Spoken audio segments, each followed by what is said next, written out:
Hi, Chris. How are you? Good afternoon, Rod. Yeah, I'm all right. Here we are on another hot day. We've got all the good weather, haven't we, at the moment here in the UK? I'm liking this, though, because it's not muggy, so we don't get muggy times 4, we get hot. True. It's genuine. It's hot. Yeah. And we got wind. We got wind here where I live, and so it's actually really pleasant. You can sit down. There's a bit of a breeze. We haven't had that for a while, and it is lovely. No, it's not very breezy here at all. And we were talking before the show, and the Ironman is on here, which is the second year in a row for it running in Swansea. It's Ironman 70.2, I think, is the way it's badged. So that means you swim 2 miles, you cycle 50-ish, and then it's a marathon, which is, what's that, 26 miles, something like that? Yeah. So they do all that in one day. On one of the hottest days, like, really? Last year, unfortunately, a gentleman died at it, so I hope they have none of that kind of stuff going on this year. Yeah, that's what would worry me if you're pushing somebody too far. No, he was a fairly young man as well, I think. So your absolute fitness, and I presume you have to train for this. You can't just rock up and do one. This isn't have a go, is it? It's funny. It's around the corner from me is where the changeover is for all the bikes and stuff. You've never seen such exotic bikes in your life. I mean, this must be what they're all like pick up with a finger carbon fiber things.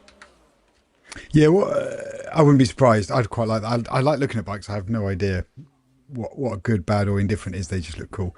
So I think I'd quite enjoy it. But when I went to a place near us, and near you is the Forest of Dean, I was amazed how many children have got very expensive bikes. Like, it's quite a culture. Yeah, it is. I think it's one of those things. I think if the parents are into it, the chances are the kids have no choice but to get into it as well. So, yeah, motorbikes I can do. Bicycles I'm less good at. Fair enough. Right, it's episode 233. It's the 12th of July. It's still 2026. It certainly is, and we've got a few months to go. So, follow-up. Yay, more Palantir. Yay, more Palantir. And, of course, this silly thing has broken because Safari is a pain in the bottom. So let me just deal with this 1 second. Apologies to listeners and viewers, but this is coming. Here we go. This is good news, I think, though, for those of us that don't like Palantir. This is good news. So MPs tell NHS to start packing their Palantir's bags ahead of the 2027 contract break. So hopefully they're going to exercise the break clause. Well, this seems encouraging, doesn't it? I mean, there's been a lot of noise about this. We've reported on this. We missed 1 week, but I think it's been a fairly steady news story for us for the last 5 or 6 weeks about how there was discontent amongst some MPs, about how the contract had been signed during COVID without an awful lot of oversight. The current government seemed to just keep it going, and what Palantir gives the NHS is this federated data platform. And it's the English NHS, just to be clear, and not all of the English NHS, because there's some parts of the English NHS have wanted no part of it, particularly in the north, I think. Not beyond the wall, but, that would be NHS Scotland. But in this case, it's a cross-party group of MPs, so it'll be an all-parliamentary working group, no doubt, have told the government to start planning for life after Palantir, saying that the NHS should use its 2027 break clause and get out of it. Not only because there is already functionality that exists within NHS England that they could do this with their own technology stack, but also because that there is overwhelming public feeling that they shouldn't be part of Palantir. Okay. Yeah, no, agreed. Hopefully this will happen. What worries me with these things is, will they actually do it? When push comes to shove, will they push the big red button? I think there's two things there. There is that as will they do it, because as we know with all government contracting, that it's easy just to keep doing the thing that you're doing. You just put down the X amount of money again for another 5 years worth because that's what's been working. It's easier than the process of change, so you just go along with it. But then there's also the fact that your data is already in this. And your data specifically, as somebody who exists within NHS England, is already within this. So presumably the CIA are combing through it right now. Yeah. Yeah, you're right. My data's already there. I've had it. It's a worry because, with GDPR and the Data Protection Act in the UK and all the rest of it, and sovereignty, which is more and more important these days, and that's one of the reasons these conversations started coming.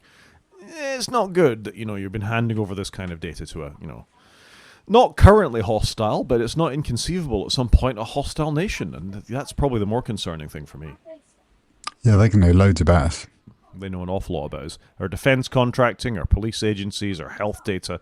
I mean, 51st state, right? Yeah, okay. Anyway, let's see where Palantir get to next year. Let's see. Moving on, and we have news from Mac Rumors in this case, and this is a story from the 8th of July about Apple actually losing its fight over the gatekeeper label. We talked this might happen, I think, in the last week's podcast, that Apple were pushing really hard not to become designated a gatekeeper. So that is they're over a certain number of users in a particular thing, and the General Court dismissed Apple's whole shebang within this, which isn't a surprise at all.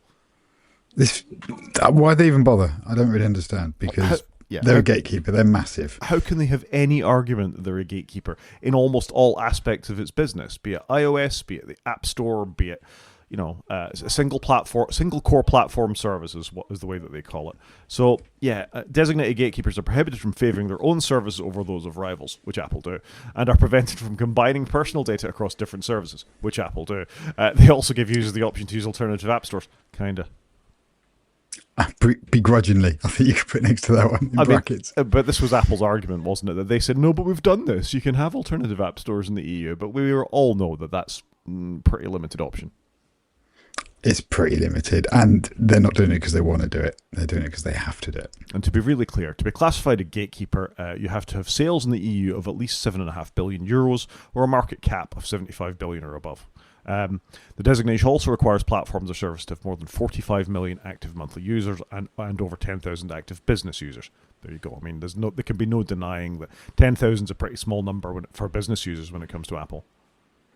Yeah, they wouldn't open a new market for 10,000 users, or release a new product for just 10,000 users. That is nothing to them. Yeah, it is interesting, and what amuses me most is that 95Mac, Mac Rumors in this case, have not allowed commentary on this because it's a political issue. Yeah, okay, fair enough. I don't know if you've been following Gruber, but Gruber has lots to say about how terrible the EU are when it comes to these kinds of things and how awesome Apple are. Yeah, he does. I think there's a mix. I think some things the EU are trying to do are good. I think some things Apple are trying to do are good. And I think there is a mix in the middle. I think he's too far leaning one way. Yeah, I think he's just coming down that everything the EU does is evil is probably a little bit much, frankly. Agreed. Do you want to tell us about more patches incoming? Yeah, so I just put this in there because we've spoken a little bit about this, about keeping your device up to date. So Microsoft warns customers, because of AI, they're Patch Tuesday. So Microsoft often release all their patches on Patch Tuesday, and basically saying there's going to be more of them because Microsoft's own tooling is now using AI to spot vulnerabilities, and therefore they're finding probably more bugs. They're then fixing more bugs or holes or vulnerabilities. And then, ergo, it's coming then onto the end user to get more patches or server admins. So it's not a shock, but it feels like Microsoft should have been doing this a little while ago, because it feels like you're a little behind the curve here. But interesting, they're actually acknowledging it. Yeah, I mean, it's probably important to do so for business customers and all the rest of it. And, I think there's a bit of navel-gazing going on here on Microsoft, that they've become distracted with the whole AI piece and pushing it into the operating system. We've seen it with all the things we've reported on over the last at least 2.5 years with the stuff they've been doing with recall and things like that. It's not a surprise that AI is also going to cause them a problem and a benefit when it comes to these things. So, not a surprise to anyone, but even more patches, yay. Yeah, well, it's good they're patching stuff, right? That's the right thing. Should they rename Patch Tuesday to Copilot Tuesday? Well, they've branded everything else Copilot, yeah. It's Copilot's fault, probably, that we've now got more patches. So. Yeah, it's horrifying, isn't it? I did see a thing that Windows 11 market share actually fell this month. It's under 60%, which is quite unusual for a newly introduced operating system. And I wonder what's going on there. Well, it can't, because Windows 10's getting more market share, right? So it's got to be alternative operating system, surely. Well, a little bit of that, but it is weird. I mean, it's got to be things like macOS is clearly growing. MacBook Neo and things like that are obviously having an impact. You see more of them out in the world. macOS has been sort of fairly resolutely seen sort of 8 and 10% for a very long time. Linux desktop, at least, is about 4%, 4.2%. And then there's a big chunk of unknown, and the unknowns will be people who use ad blockers or mask their strings when it reports to websites and all the rest of it. So some of those could be Windows users, but my sort of instinctive knee-jerk reaction is many Windows users wouldn't be sophisticated enough to run anything that would block the terminal strings. Or is that me being platformist? Probably, but you could say something about Mac users. There's a lot of people out there that wouldn't know how to do more advanced things, or Linux is probably very different. I think Linux users are probably more motivated because they know generally what they're doing. And again, that's platformist as well as an assumption of Linux users. However, I think macOS and iOS by default mask their browser strings slightly these days. You can't tell one between the other anyway, what's iOS and what's macOS. Yeah, I can't remember what they're doing, but they are doing something there. Yeah, so it's a thought. Anyway, I suppose it's to the good. You're getting more patches that are fixing things, but equally, you're getting more things to fix as a consequence of it. So this feels like a vicious circle to me. Yeah, agreed. It's got to be good they're patching stuff because some of these bugs are going to be in there for years. Somebody could exploit them. So I guess it's probably good. It's probably a net win on the whole. And I'm sure it should calm at some point, unless the tools they're using keep getting better and better and better. And I guess you get diminishing returns, but it's got to be good on that in the long run. Yeah, and they are getting better and better and better. And last but not least, for follow-up, we have news from Meta. Yeah, so Meta pulls their new image feature after a backlash. Imagine Meta releasing something and then getting a backlash.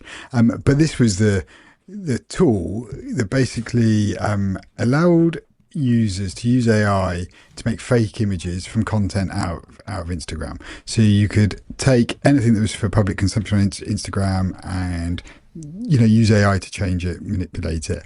And it's like, really? Like, at what point were you in a meeting and this was a good idea? I just seems crazy how they did all the work on it, launched it, and then was like, oh no, it's landed badly. Nobody likes that. We can take your public image and manipulate your face or give you features you don't have or whatever it may be, or put you in uncompromising situations. So it's just dumb, isn't it? Like, you do wonder how sometimes companies launch things without just thinking how the room's going to react when it gets there. So another waste of time and effort for Meta. I think Meta are quite good at wasting their time on this kind of stuff. And I've picked up a little bit this week these sort of stories about pushback on the Meta glasses as well. So particularly Meta Ray-Bans and things like that. I even heard Mike Hurley talking about it on the Upgrade podcast about there's a lot of pushback now about smart glasses and cameras being on things with it being. It wasn't acceptable before. When the Google Glass was a thing with cameras on it, people got annoyed about that. The Meta Ray-Ban thing, or whatever the actual sort of brand of them is called, of course it was going to be a problem. If you're strolling around with glasses on and nobody knows if you're filming you, well, that's a bit wrong, isn't it? And I don't think you browse some of the social media stuff as much as I do, but Reddit has an advert at the moment in the platform as you're scrolling of some guy wearing his sunglasses stood in a concert filming the concert. And you think, that's really tone deaf, literally tone deaf, isn't it? Why is that? Well, everybody else stood around him with their smartphones up, recording what's going on, and he's just stood there looking cool in his Meta Ray-Bans, Yeah, you should absolutely be pushing back on this. And I think Apple have potentially got a problem on their hands here with these rumoured AirPods with cameras in them for AI. Why? I know where I am. I've got Google Maps or Apple Maps on me when I'm walking around and I don't know where I am. I don't need it recording everyone around me. Yeah, I don't know what they're going to do with those, but it's a hard no for me. I think they're going to be, I guess it's going to orientate you and direct you, and you haven't got to take your phone out of your pocket. I don't know. Instead, you're creepily filming everyone. This particular story about Meta Ray-Ban is if you go to mess with a camera, because there is some sort of software lock about you doing things like, the person you're looking at now is Miss Jennifer Jones. You know, you met her 3 years ago. The kind of thing that we always get in science fiction for when you're wearing smart glasses is to not allow you to do that. Apparently, we'll brick the cameras. It sounds like people want to brick the cameras on these things to me. Yeah, maybe. I haven't found a need where I want to try these, I must confess. No, I think the promise of these things, if it wasn't used in a creepy way, would be great. But the problem is Meta's creepy. Google are creepy. Apple are becoming creepy. Agreed. So trusting these companies with cameras. We already have smart devices that listen to us all the time, track all of our browsing data, have our health data, and now you want us to see what we're seeing as well? Wait, how far is too far, I think we are finding the line. It'll be interesting to see what users make of it. I think people are getting a lot more cautious than what they once were. So it'll be interesting to see if Apple do it, how it lands. We shall see, I guess. News? Let's do the news. So this is potentially an unsurprising story, I think, in that we've been talking about data centers and their sort of features for a while and how there's been a bit of a pushback about them, but never mind their environmental credentials being a problem as well. And this is a story that Irish data centers now guzzle 23% of the country's electricity. Now, Ireland's not a big country, not got a particularly big population. Almost a quarter of its electricity going to data centers? What happens in a company like United Kingdom, United States? How bad are these things for our environment and our electricity grids? It's not good, is it? But like you say, 25% of all electricity. That's a big number, isn't it? They're not 25% yet, but this was in 2025. So it probably is in 25% now because we're 6 months down the road. But wow, that's a huge amount of data. Of power consumption. But that's just electricity, and we can cope with the electricity. You can put more solar farms out, you can put some wind farms up. Goodness gracious forbid you fire up another nuclear reactor or something like that. Fine. But what about the water that these things consume? What about the fume? You know what I mean? It's no wonder you can't buy hard drives for your NAS when this kind of stuff is going on in data centers. Yeah, that was just his hot take. My hard drives have gone up £100 per hard drive, which is a little scary. No, it is crazy, isn't it? How many people in Ireland are actually using any of the stuff they're hosting, and they're now pumping out all the CO2 for and all of that. So it is a scary stat. Yeah, it really is. It worries me. You think that's just Ireland. Times that by every country in the world that's got a data center, some of which will have more than others. And obviously you don't need a data center in every country because the point of these things is they're nodes within a distributed cloud. So if you need to fire up more servers because of particular demand when, I don't know, Chicago wakes up or something like that, then maybe you can have 5 data centers close to it and one a bit further away. But I think the impact of these things we're only just beginning to see. And most of this is driven by AI. And when this bubble pops, it's not just going to be the stock markets that go down. It's stuff like this is going to be affected as well. Yeah, agreed. And as we're using more and more AI, like how do we not get AI to make itself more efficient? Because surely that's what we all want at this point. We're all using it, but how do we make it more efficient? Because it can't carry on like this. Like it's exponentially getting worse, not better. Yeah, I think the problem is capitalism, Chris. That somebody's making money out of this, and that's why it's continuing to go. But surely they would make more money if they made it more efficient. Would they though?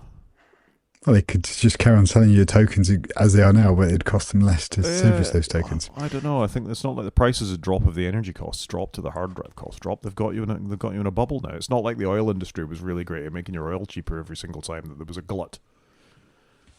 Yeah, okay. Yeah, fair. It's going to be super interesting to see where they end up with it, but it's got to get more efficient than this. Colour me cynical. Not at all. Speaking of AI, this is a fascinating story that broke just at the end of the week here. And again, Gruber had many things to say about it. But the long and the short of it is relations between Apple and OpenAI, the company that makes ChatGPT, seem to have been cooling for quite a while. They were featured quite heavily in the famous 2024 keynote that you could integrate with ChatGPT, and it's still the integration. If you ask Siri on a non-iOS 27 enabled phone to do something, it says you need to activate ChatGPT to do that, or you need to add your credentials for ChatGPT to do that. However, as I say, on July 10th, which is only 2 days ago as we record this podcast, Apple filed a suit against OpenAI, accusing them of stealing their the ex-employees that now work for OpenAI of stealing trade secrets. What did you think of this story? What do I think of this? I'm not that surprised, I guess, that employees, potentially have stolen something because I've done this before and I'll just bring it with me when I come over. But and it probably happens both ways round, right? Apple probably employed people that brought things with them.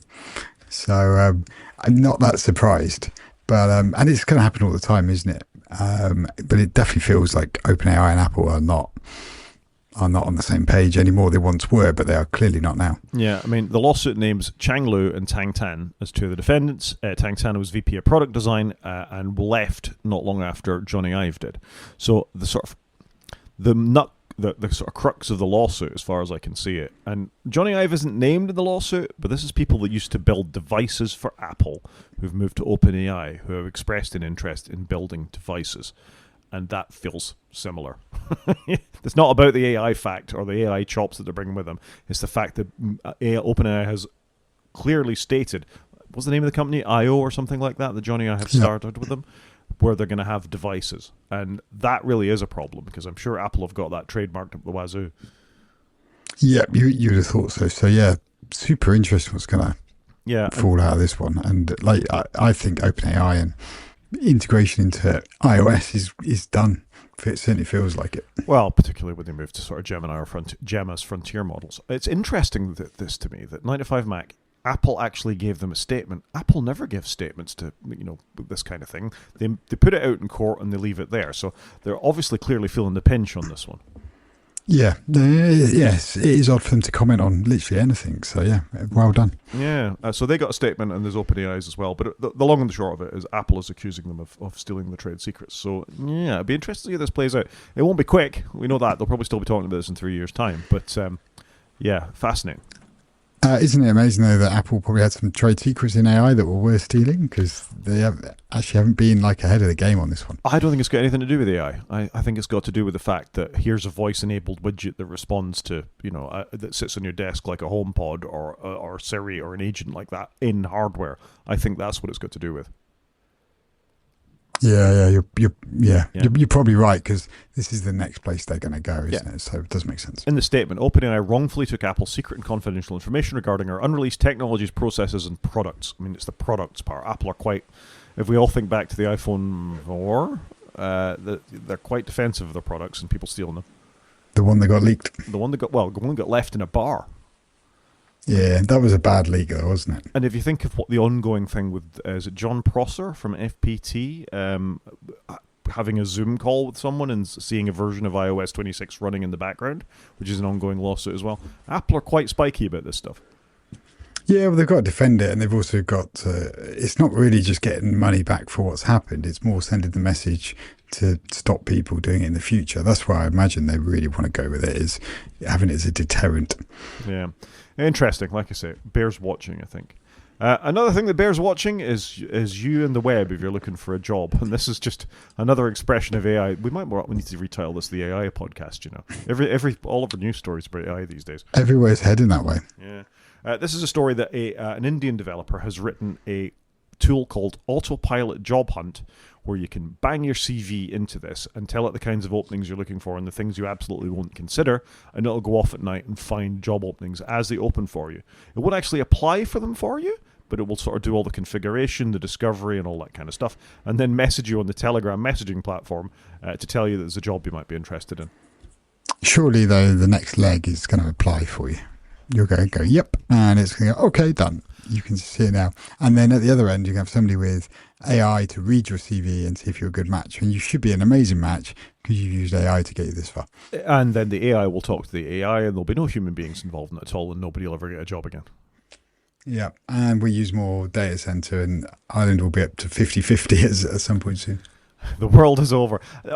It's quite an interesting use of these kinds of technologies, and you can see as you begin to use AI to code things, you begin to open up a little bit. And occasionally I get a little glimpse to what the AI bros are on about, that you can see how enabling it can be for somebody to use it. But my reservations stand that it makes you lazy, and you stop checking its output, and you just accept what it's doing. And if you're lucky enough to spot the one thing it's doing wrong, you might add in a next prompt going, hang on, you're not meant to do that, you're meant to do this, and it'll fix that. But you're still not picking up and reading properly what its output is. And that's my concern with this. If it's built you a CV based on presumably the CV you initially fed it, at some point you're not going to recognize the CV you initially gave it. And what it's putting in on your behalf, I don't know. Maybe it's claiming you've been king of the world. I don't know. And you might be sat in an interview and they pull something out of your CV that you've not read. And then it's like, oh, I didn't know it was in there. Or the AI will for them, because they're sat there with their laptops open saying, give me 5 questions about this guy's CV. Yep. Yeah, because I don't need to think anymore. Yeah, I don't need to think anymore. It really does worry me. For all the, like I say, I get the occasional moment of, wow, that's really cool, that's quite transformative. I think the downside, that seesaw is still on the downside for me. Yeah, no, I get it. And look, one of us has been vibe coding a music app lately, and it's written everything for me. Have I gone in and checked it all? Not really. I've had a little scour in the source code. I made some tweaks, but I'm largely relying upon it. No, but you know that T app that we talked about, where there was a dating app for women, where they hadn't checked the credentials, and all the posts that the women were putting online for it were completely accessible because they hadn't secured the back-end database.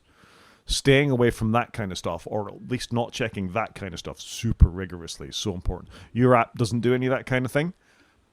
But my app is for you to bring your own music and allow you to play it, hopefully in a nice way. But maybe it's using some library that's super open that will allow somebody to get in and harvest your music collection. Do you know what I mean? Probably not.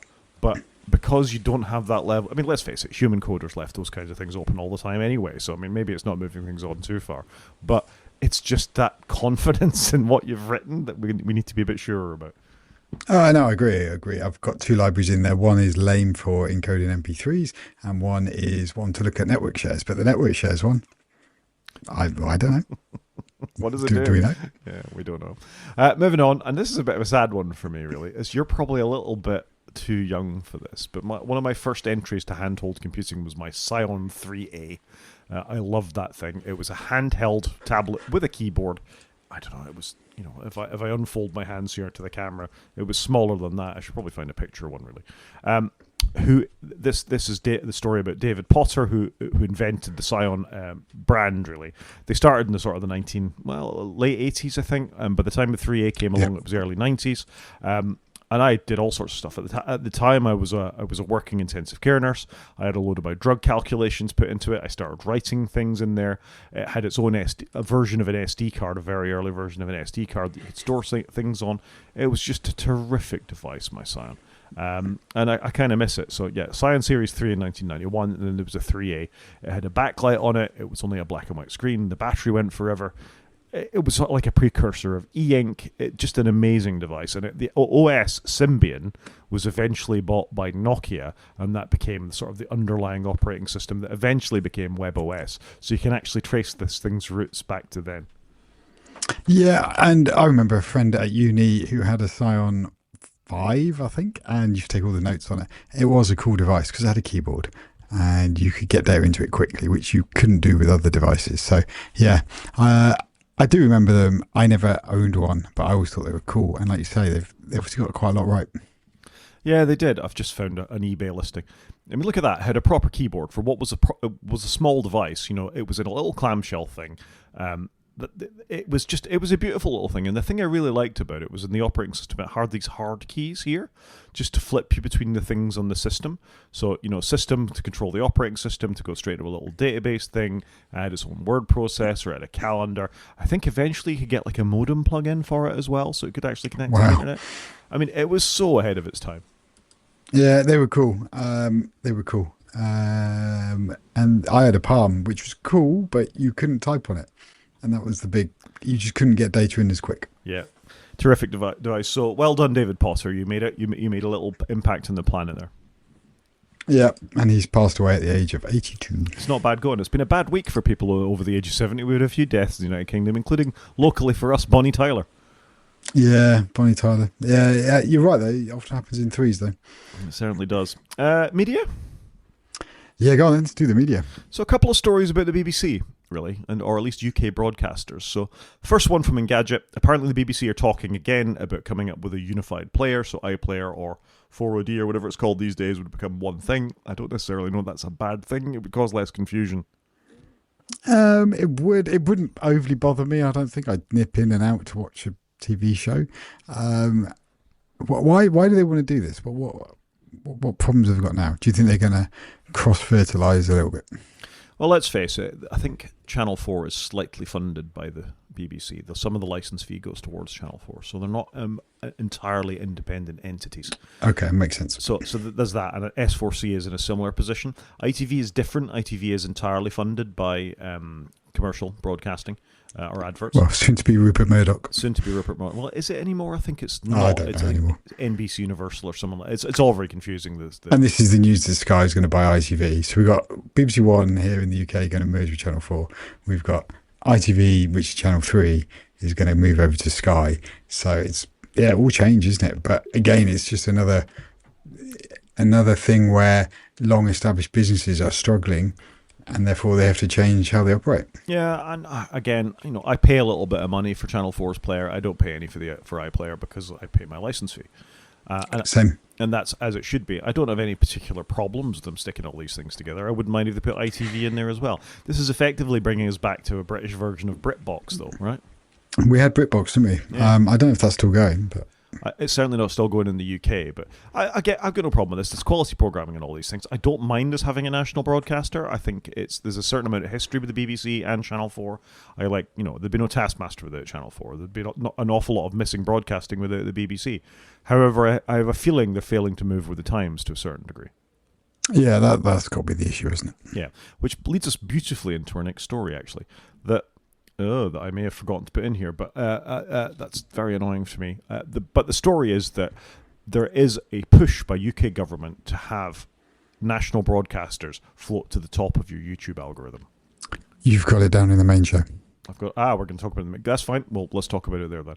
So I think that's fine. We'll park this here and we'll come and talk about that because I think that is fairly interesting. So that's the media. And then the second one, which I know you're going to love, is Widow's Bay has become had the most Emmy noms of any new show this year.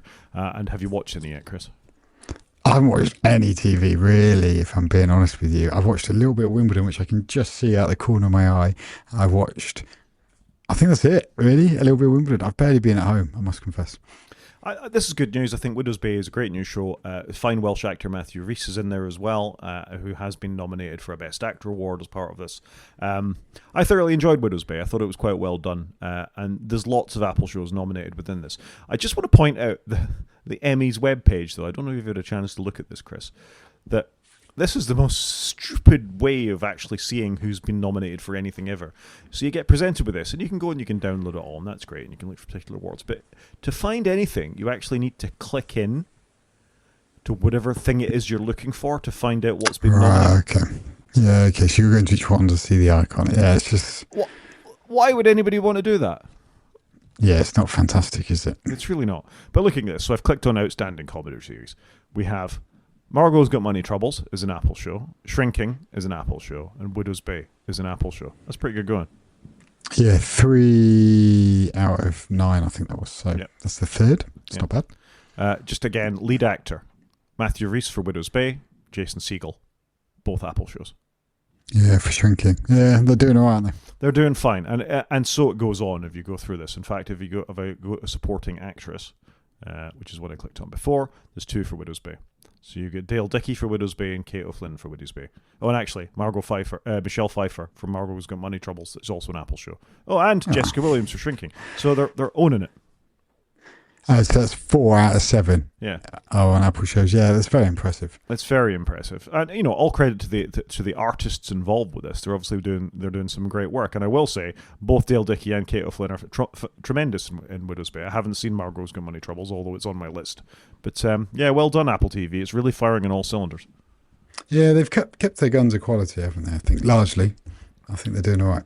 Right, I'm now going to talk about a show that you're never going to watch. So this probably has no relevance to you whatsoever, but I'm still going to talk about it. Have you heard of The Pit? Yes, because you've told me about it on this podcast. Yeah, but you're never going to watch it. But I just want to point out, I finally finished season 1. I'm about 2/3 of the way through season 2. And it is absolutely terrific. As an ex-medical person myself, I just think they do the most amazing job of bringing that world to life, including things I've never seen on a TV show before that I've only seen in real life that actually happened in this. And they managed to, I know it's an American show, they managed to maintain that particular sense of humor that healthcare professionals have to have as a kind of armor when they deal with this kind of stuff that they see day in, day out. And more than that, I think they're making some fairly acute commentary about the state of the American healthcare system at the moment and how it's changing. Not that it's glass houses and all that. The NHS is not a perfect organisation. And has its own share of problems. But a lot of these are highlighted with, the fact that insurance is required for treating people. I know if you run out of insurance or you don't have it at one hospital, you have to be transferred elsewhere. I just think it's a terrific show, but you'll never watch it because some of the injuries are really grim. Yeah, sadly, it can be as amazing as you like. I do not like hospital dramas. It's not my bag. 96% from the critics, 86% from the audience. Season 3 is in production. And just to bring it home, there is a Welsh actor in it. Who knew? I only just discovered that this week. Oh, okay. I didn't know that. So Jaron Howell here, who plays Whittaker, is in a show called Ludwig as well with David Mitchell. I think I've heard of it. I've not seen it. And was Young Dracula, which my kids watched when they were much younger. And yeah, I was like, I'm sure I've seen him before. So I went and actually looked him up. Yep, Welsh actor from Barry. Oh, okay. There you go. Not too far away. There you go. Not too far away. Games? Go on then, let's do the games. I'm just skipping over because you said you haven't watched anything, so I'm assuming you haven't watched anything. Oh no, literally haven't. I don't really know where the week's gone. You're too busy vibe coding, man. It is a real problem. The games news this week isn't good. Microsoft have gone crazy and axed thousands of people, basically, from very, very well-known studios. Yeah, it's not good, is it? Microsoft has laid off, a whole bunch of people from Xbox, circa 3,000. Xbox being all things games. I do like the artwork, by the way. This looks like Commander Keen artwork, if you remember Commander Keen from back in the day. Why have they picked Commander Keen, Chris? I'm assuming, I don't know, but I'm assuming one of the studios made Commander Keen. Do you not know this? No. It's your very favourite publisher. Very favourite publisher? Yeah, your favourite purveyor of games. Westwood. id. Oh, right, id. Really? Ed did it. Okay. I did have Commander Keen on my beige 486. id did Commander Keen. Before they got into first-person shooters, they did platformers, and Commander Keen was one of theirs. Wow. Okay, I didn't know that. But yeah, look, Microsoft have announcing plans to lay off 3,200 people from Xbox division. Oh. I think this is appalling. So this is their new CEO of gaming, Asher Sharma, and obviously they need to make, for some reason, they need to cut people off, probably because they're spending so much on AI that they can't afford to keep these various game studios going. They spent a lot of money buying Bethesda, mostly to get Call of Duty and things like that. But they bought these studios, and now they're just going to cut them so much so that now we're not going to make the reason why you bought them, because you don't just want all their legacy, you want to do the titles. And we saw this with EA, didn't we? Electronic Arts, they bought up everybody, cut them all, and now they've just got a couple of legacy franchises, and they barely make anything with all the quality IP they've got. It's really sad. I mean, it's like the movies, isn't it? You end up with the big Marvel tent poles and the odd other thing, and that's it. However, the really interesting stuff happens down at the indie end of the market, or on television these days. And I think games have got to watch out for this the big studios need to watch out for this. I don't really play. I know I played a bit of Battlefield 6 this year, but Slay the Spire is a tiny little indie studio, and that's what I play. That kind of game. It's the way we're heading already. Yeah. Like we're already heading there because the big ones don't want to make the games we want to play, and so you head to the smaller studios. So it's already happening, and the big ones will be bought up, and now they're all being downsized. You makes you wonder what their rationale for acquiring them was. It's to own the market. If you've only got two big tent poles, then people will buy the tent poles. They're going to buy the next version of Call of Duty, the next version of Battlefield, and the next Grand Theft Auto. Done. Yeah, maybe, but it needs enough staff to keep churning them out. They fired 90 people at the id Software, the Doom studio. So I don't even know how many people would have worked there. It feels like a lot. I mean, they're saying up to 50% of some of these teams. Yeah, it's another maintenance mode. It's catastrophic. What, are they going to get AI to write everything and vibe code it? Yeah. Right, okay. I mean, we talked a few weeks ago about PlayerUnknown's Battlegrounds having AI teammates. So why would you bother writing sensible code for your players if you can just get AI to do it? Yeah. I think it's really sad. As somebody who got into computers largely because of gaming, I've got a very sort of special place in my heart for it. And I think, when you start to take liberties with this kind of thing and you take away the humanity and what makes games special from them, and obviously there's still people involved in it, but big business just sort of cutting it, you're going to lose that care and craft of a well-designed game, same as a well-designed app has, and that can't be replaced by AI as far as I'm concerned. I'd agree. And who's going to come up with new, compelling ideas? And I think AI gets us so far, but you do need people's minds and brains and their creative input. So I don't know. It's a bit sad. And I used to be a programmer. And like you, I got into computers because I enjoyed games, and then I enjoyed programming, and the two came together. And I know I'm doing some vibe coding, and I do feel very conflicted about it. I'm enjoying the process of making apps that I want to use. I don't know whether I'm going to release them, but do feel conflicted on the whole thing there. You're not a multi-billion-dollar studio, though. Microsoft do all right. They don't lose lots of money. I am literally one guy in a shed, so I feel less conflicted that way, but it's still the principle of the thing. I think that's what infuriates me, though. In the same way we talked about Volkswagen, was it last week, the week before, still being in the black but firing employees? This is the same sort of thing.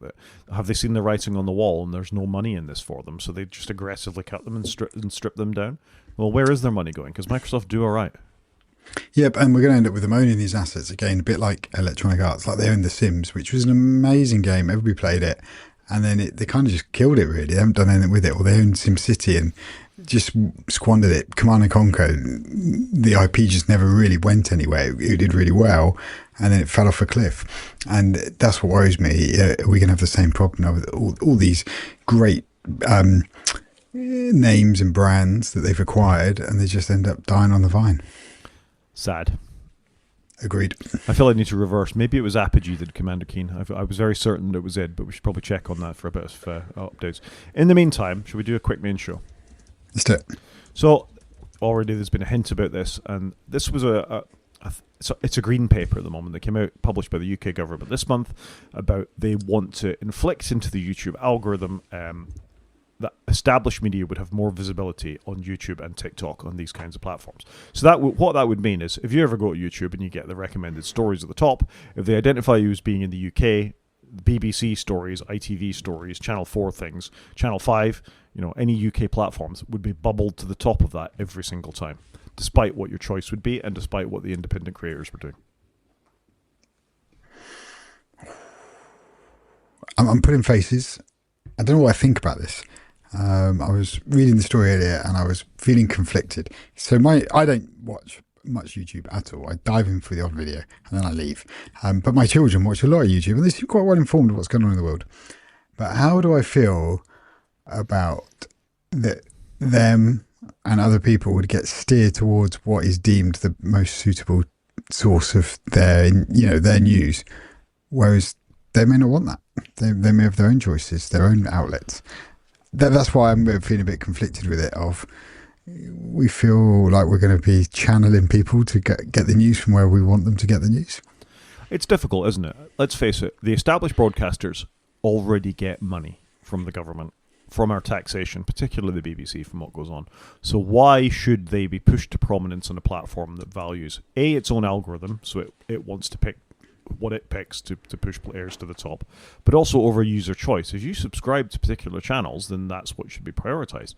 I understand the need for preservation of the BBC and ITV and those brands and quality journalism, because let's face it, not all of these channels carry out quality journalism. However, certainly the ones I tend to pick, I feel that they do. They talk about due diligence. You've got channels such as TLDR News that that have a big staff that cost them about £500,000 a year to operate. That's not at the scale of the BBC, but they managed to put out a daily news show for the UK, for Europe, and the world that is of high quality with decent analysis, and I can consume the news in the space of about 6 minutes. So I think I'd like to be offered the choice. I don't think the government should inflict this kind of thing on you, particularly on a sovereign platform. If you choose to go to YouTube or TikTok, that's your choice. It's got nothing to do with the UK government. So I kind of feel like it's an infringement of your civil liberties. If you want to watch the BBC, go to iPlayer or turn on the telly and pay your license fee. That's right and proper. Yeah, I think I'm kind of with you on this. Part of me can see how they've dreamed this up. But I'm like, it feels like a little bit too late, and I'm not sure we should be steering people, like I say, as to where they get their information. I feel very conflicted with it. I mean, if you like the BBC and you subscribe to, I don't even know if it's there because I don't, but let's say there's BBC Wales news channel that will give you a synopsis of 15 minutes of Welsh news in 30 seconds. I bet they've got a lot of viewers because of the BBC, and lots of people will have subscribed to it, and that will already be bubbled to the top of their algorithm. So it's a bit heavy-handed to then make sure that BBC content is bubbled to the top. And I think it's really hard on smaller creators. Yeah, I really don't know about this. And also you're telling a platform how you want their algorithm to behave in your country. I don't know. I'm really not comfortable with it. Yeah, I think we're seeing an increased instance of governmental interference, not only on YouTube, but on what people can look at on the internet, what they can share on their phones, who they can talk to, and what app stores are allowed to enforce. And in some cases, that's right, as we see with the EU and what's going on with Apple, that they are fighting for their citizens' rights. And in some cases, they're wrong, and I'm worried that this is on the side of wrong. Yeah, I think there's a very fine line, and it doesn't. You can understand it at a very high level. Oh yeah, well, it makes sense that we'd push the national broadcasters up the top. But then when you start thinking about it, it's like, well, hang on a minute. Then how far are we away from having state-controlled news and messaging? That's what would worry me. I mean, in this an article from The Guardian, they've harboured concerns about their content being drowned out by less reliable content or demoted by the sheer weight of English language material generated in the US. Well, that's fine. Maybe what you do is you promote local British creators like that TLDR News, who are British, which is a verified source, and you support them all equally rather than just coming in with the £800 gorilla in the room, which is the BBC and the ITV, who already have all that resource and should be left in the market to sink or swim without interfering with the algorithm. Yeah, I think I'm with you on this. It just doesn't feel quite right, does it? It's very heavy-handed. Anyway, that was one thing, and then the other thing that I just thought I'd want to discuss with you, because I know we share this, and it's a hard left turn over what we've been talking about a minute ago. We have unified travel routers, Chris. We do. So we're going to now talk hardware. So I've bought a unified travel router 6 months ago. You very recently bought one. Yeah. And the first time I came back from having used it on a small trip to, I can't remember where I went, Germany, I think. I got back to my place and everything had stopped working. Everything had stopped working. My phone wouldn't log back into the Wi-Fi. My HomePods had disconnected. My laptops wouldn't connect to anything. But I've got a couple of Linux boxes kicking around and the router itself, and they were just ticking along happily, nothing. But when I came back in and shouted at Siri to turn on the lights and it didn't, I thought something was astray. I didn't think anything of it. Thought maybe there was a power cut. Everything had gone down. And then it happened again when I came back from Edinburgh 2 weeks ago. I connected to my unified travel router when I was away. Had a lovely time. Came back. And I've discovered I am not alone. I don't know if you read the article. No, I have looked into it, but I was just going to jump in here. I think you and I perhaps use our travel routers in one fundamental different way. What's that? So the travel router, for people who don't know, you can use it basically to share your home's Wi-Fi when you're out and about, and then you get a travel router to connect to guest networks or use your iPhone for tethering. But the way I set mine up is not to share my home Wi-Fi, but I created up a new SSID on it called More Travel, because my home network's called More, and I just have it on its own set of networks, if that makes sense. And that way I could play with it at home and have it separate and tell my devices to join this travel one. And so I have a specific travel SSID, and so I've not seen this bug that you are now going to go into. Yeah, but that's not why I bought the thing. The reason it was sold... No, I know it's not why you bought it, but that's why I do it, because I do join my switch to that network once. I've joined my remarkable note-taking device to it, whereas normally when I'd go out, I wouldn't bother connecting those devices to the Wi-Fi, whereas now they would also get the Wi-Fi because they will connect to my travel router. Yeah, but the point of the unified travel router and the way it's sold is that you just take your home SSID with you, so that's your network name. And it VPNs you back into your house. Possibly. You don't have to turn on the teleport thing. Yeah, that's fair. But what it's meant to do is just replicate your home network. So you don't need to do that. You don't need to add yet another wireless network when you're out and about. You just turn it on, and all the devices you've got with you, be it your Switch, your iPhone, your laptop, whatever it is, recognize that as your home Wi-Fi and connect to it. And that's how the product was sold to me. However, there seems to be a bug with the way Ubiquiti are talking to iCloud for the way that they store the tokens within this that causes this issue. So I've linked to a Reddit article, and if I could find it, it's this. They're using this API wrong about how it auto joins things. So that's what's causing the problem, and there is no fix. And this is dated 5 months ago, and I'm still experiencing it now. And I think this is really bad. I don't know who to blame and shout at with this. Is it Unify? Is it Ubiquiti? Or is it Apple? But it's really irritating me, I must say. I'm about to go away again for a week. I don't want to mess about with my Unify travel. I like the fact that I can whip it out of my bag, plug it into something, and I've got my home network. Bam, done. And it's worked flawlessly on the Unified Travel Router, but when I come back and everything's gone tits up, that's a problem. Yeah, that's not great, is it, if it's blown away your home network config? That would be bad for me because my family would still be here and I would be very much getting shouted at. So it's just as well you set it up with a different SSID, but that's that's not how the device is advertised to you. No, it's not. But my kind of view was, well, I might want to mess around with it at home. I just want it to be separate. And I've just got to add that one SSID to various devices that I travel with and to my family's device because they've all got an iPhone. And so that when we go away, I just connect the one device to the network. And then there's also a little bit of security there, isn't there, with their firewall and stuff. But you can mess about with it when it's still named the same thing because it just appears in your Unify app as a different device. I know. I don't know why. I was just a bit cautious. Well done, but you've lucked into the fact that this is probably the right way to do it. But it's really annoyed me. Yeah, no, I can understand. Like if it had messed up my home network, I'd be annoyed because I think I've got it just how I want it, and I wouldn't want this. But it only messes up your home network if you've got a lot of Apple devices because of the iCloud syncing. So if you were, Which we do have. which we both do have, and I mean, the thing that absolutely infuriated me was the lights.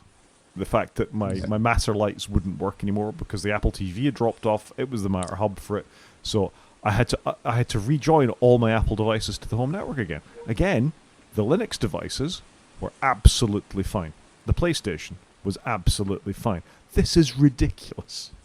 Yeah, that is a stupid problem, isn't it? So now I don't know what to do. I don't know whether to do as you've done and rename the SSID something else, which will annoy me because I'll have to, every time I travel, I've got to remember to add it. But you only have to add it to your device once, then your device. yeah, I know that, but that's not the advertising for the device. The device is you take your home network with you, and you don't need to add it at all. Yep, no, I get it. I don't know what I'd do because I think there's a prompt when it comes up when you first use it. Do you want to use your home network setup, or do you want to do your own thing? And that's why I bought it, because Unify has been great, and I get seamless integration, and I'm not getting that because whatever's going on with Apple is anyway. I'm just whinging at this point, but it's really upset me. It's a very odd bug, though, isn't it? And unlike Unify to ship something like that, because they generally seem very robust. Yeah, or it's been 5 months, why haven't they fixed it? Yeah, or at least engage with the community of what they are or aren't doing. Yeah. Anyway, so that's my complaint. Anything else for main show, or should we move on? No, I've not had any annoying bugs like that, so I think we should probably move on. App of the week, and I'm going to try and show this inside the browser. I'm not sure how well this will work. I'm going to be able to see it. There you go. That worked. Can you see that? Yeah, what cable? So my app of the week is What Cable. You and I had some technical issues with this show because of my connections to microphones and cameras, and things kept falling apart and all the rest of it. And this is a new app which you can download from Homebrew or directly from the App Store called What Cable. It's by a British developer. There's a free version and a pro version. The pro version works across 2 Macs. I haven't bought it yet, but in the pro version you can tag particular cables. But just to summarize what it does, it'll tell you what's connected to your Mac and whether it's running at the speed it thinks it should be. So in this case, this is an actual picture of my devices I've got connected to my Mac Mini here. You can see it thinks I've got a slow USB device or charge cable connected to my webcam and the same to my microphone, which is fine for the microphone. I'm a bit concerned about the webcam though, because I would have thought I need a faster cable for that. Agreed. But isn't that interesting, the fact that it can immediately do that and tell you what it thinks it's got? Yeah, that is quite cool, because I've got a bunch of cables, and sometimes I plug one in, I'm like, shouldn't that charge quicker? Shouldn't it do something else? And you don't really know, because there's been no good naming convention or color scheme. So, yep, no, I think that's quite cool. It's just a USB-C thing. In the Pro version of this, which is only £9, so I may buy it, you can actually tag the cables and it will remember when you plug it in again. And at that point, I think you get a sticker. You stick it on the cable and you know this is a USB 2, USB 3, USB... Because the problem was USB-C cables is they all look the blooming same. Yeah, I've got a complete myriad of cables I've acquired at various times. And like Thunderbolt as well. Like, I don't know. Anyway, it's a super cool app, and I recommend you check it out. Yeah, this one actually does look quite interesting. I actually recommend it's something you approve of. I'm so glad, Chris. Thank you very much. And all the code's on GitHub by the looks of it. So you can go and play with it. Thing of the week? Thing of the week. So I went a bit old school. I bought a magazine while I was travelling. I bought a Top Gear magazine. I haven't read a Top Gear in years. And it was quite nice just to have a physical magazine with nice pictures and words and to read it. So I put in a Top Gear magazine, because how would you actually go and buy a magazine these days? I don't remember the last time I bought a magazine. I will look in Apple News, although not that frequently. I think the news stories occasionally get recommended. I mean, I'm interested in cars too, but I generally hit the internet. I do too, but just every now and again, it's quite nice just to have something a bit more tangible. Apple News, I don't know why, the way you read magazines in Apple News just has never been great. They've really struggled to recreate flicking through a magazine, and I don't know why they've made it so painful. So it was just nice to get an actual paper magazine. It's nice. I used to love a magazine. I probably spent far too much money on magazines in my youth, because you'd buy the computer magazine or you buy the car magazine or whatever it would be.